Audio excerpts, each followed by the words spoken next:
Guys, আসসালামু আলাইকুম। Welcome to Haji agro. আমরা প্রিভিয়াস ভিডিওতে দেখেছিলাম গরু কেনার ভিডিও, আর গরু কিনে আনার পর আপনাদের মাঝে আর কোনো ভিডিও দিই নাই।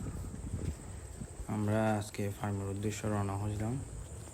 দেখি আপনাদেরকে গরুর আপডেট দেখাবো, গরু কিনে আনছি, এটার অবস্থা কী অবস্থা আছে সব দেখাবো। এবং আমরা কিছুদিন 3 মাস আগে কিছু গরু কালেকশন করছিলাম বাইরে থেকে, এগুলো দেখানোর চেষ্টা করব। চলেন যাই ফার্মে যাই, দেখি কী অবস্থা গরুগুলোর। চলে আসলাম ফার্মে ছোট্টখাটো একটা ফার্ম।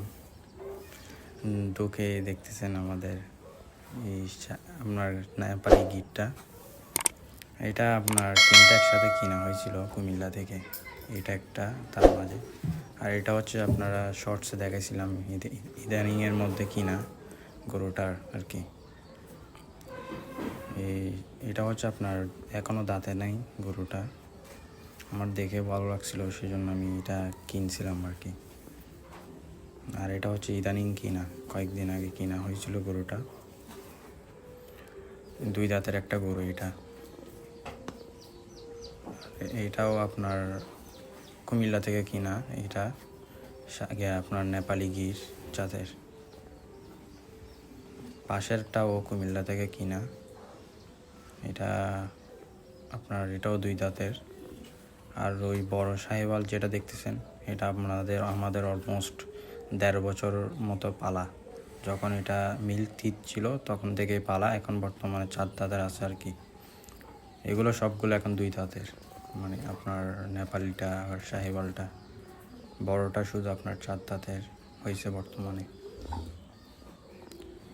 আমরা এখন সবগুলোকে কৃমিনাশক, লিভার টনিক, জিঙ্ক করাইলাম। আপনার গিটটাকেও কৃমিনাশক করানো আছে।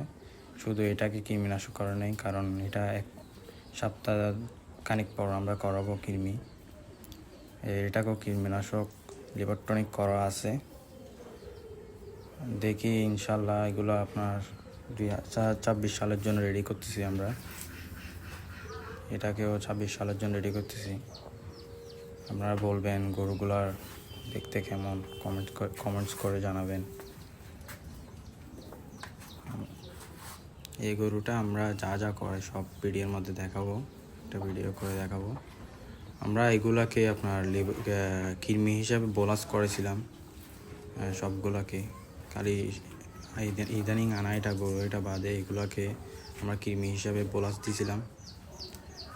আর তারপর লিভার টনিক হিসাবে আমরা লিভোব্যাট দিয়েছিলাম আর কি।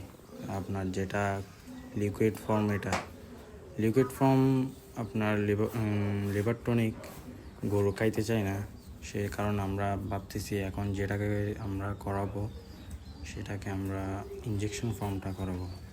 আপনার ইঞ্জেকশন ফর্মে আপনার হ্যাপাবিটা আছে, আরও অনেক মেডিসিন আছে, মানে লিভার টনিক, এগুলো করাবো। জিঙ্কটা আমরা বোতল লিকুইডটা খাওয়াবো। আর আপনার রুচির জন্য কি দিচ্ছি, আর হচ্ছে আপনার বদহজম হলে আমরা কী দিচ্ছি, কী দানাদার দিচ্ছি, কতটুকু দিচ্ছি, আমাদেরকে সব কিছু দেখাবো আরেকটা ভিডিওর মধ্যে। সকাল থেকে কী দানাদার দিচ্ছি, কাঁচা ঘাস কতটুকু দিচ্ছি, সব কিছু দেখাবো। আপনারা ভিডিও দেখলেই বুঝতে পারবেন।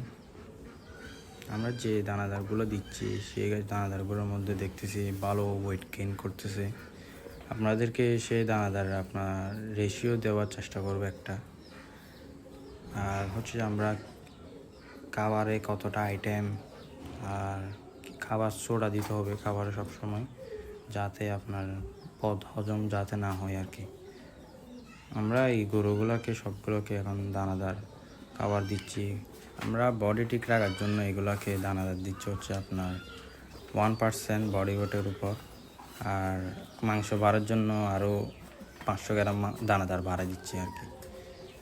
আর এগুলোকে আনুমানিক প্রতিবেলা ধরতে গেলে 5 কেজি করে পড়ে দানাদার। আর আমরা এখন দানাদারে তেমন ফোকাস না দিয়ে আমরা এখন দিচ্ছি আপনার কাঁচা ঘাসের উপর দিচ্ছি, কারণ ঈদের অনেক দিন সময় আছে এখনও। সেই কারণে। আর এগুলোকে এখন আপনার কাঁচা ঘাস দিচ্ছি দিনে 2 বেলা, দানাদার দিচ্ছি 2 বেলা। আপনাদেরকে সব গরু দেখাচ্ছি, আপনারা বলবেন গরুগুলো কেমন হয়েছে। আপনাদেরকে গরুর প্যাটার্নিং কীভাবে করে সব দেখাবো। এটা আপনাদের মাঝে এখন বিদায় নিচ্ছি। আসসালামু আলাইকুম।